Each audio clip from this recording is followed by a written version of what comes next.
Working on applying the mask now. As you can see, I've got this really long piece of cloth, and I had to stitch a couple together on both sides because they didn't have a piece long enough I wanted. And then I just kind of folded these over and hemmed them with some glue. So it goes all the way to the end, and I'm waiting for glue to set up right now to basically hold the mask to the eyes.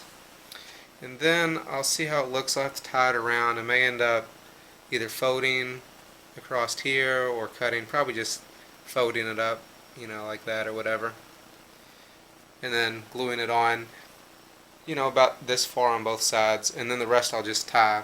But I'm gluing it to the mask so that it'll keep the shape on the mask, like inside the eyes and such. So here's the beginning stages of the shell. As you can see, I've just got two pieces glued together, and I'm working on shaping them. It's got to be shaped from all different angles, so it's kind of a task, but this is, you can see it's going to go up that way and curve around that way, but it'll take a lot of shaping. And I've just got the two pieces glued together. It'll have cloth around it eventually, so it'll help hold it together better, but yep, so that's what I'm working on, shaping up the shell. So after a lot of carving, I have whittled the shell down to this. Just kind of give you a 360 of it. I think it looks pretty good. It may be able to look a little better, but not horrible, I guess. Okay, so I've added a few more details.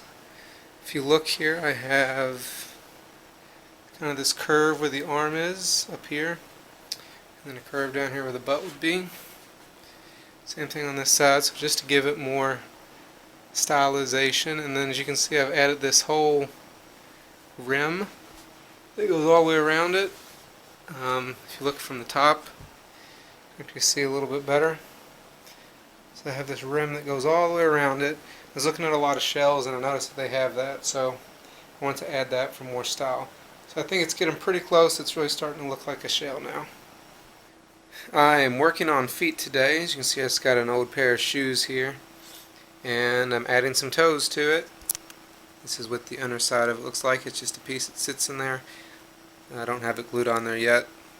Just got it carved out. Goes on the shoe.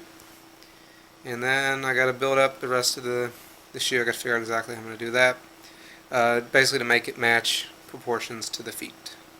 So after lots of carving and adding layers, this is what it has come out to be. As you can see, it's got layers all around here. Now what this is it comes open so that I can tie my shoes, and then I'll actually Velcro it on that side. But that's the shoe. As you can see, there's some bend back here because it's foam. And then when this comes around, I'll be able to move my knee forward like that.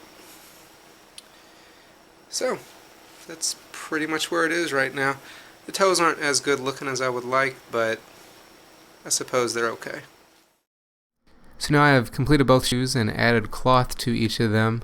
Originally I was going to cover them in aluminum foil and then duct tape. The aluminum foil was to make sure that the duct tape would come off, and then I was going to trace out the patterns. I got some footage here of the process that I was actually doing. And then what you do is cut it out, lay it out, and then put it on your cloth and trace it and do it that way. But then I just kind of laid the cloth on there, and I just decided that I would kind of wing it like I did with the mask and do it that way. So I've cut out and shaped all the pieces. They're just sitting on here right now. They're not actually glued or taped or anything. I can't actually glue them down until I get the cloth on it. So it'll be a later process, but I'm just shaping them for now.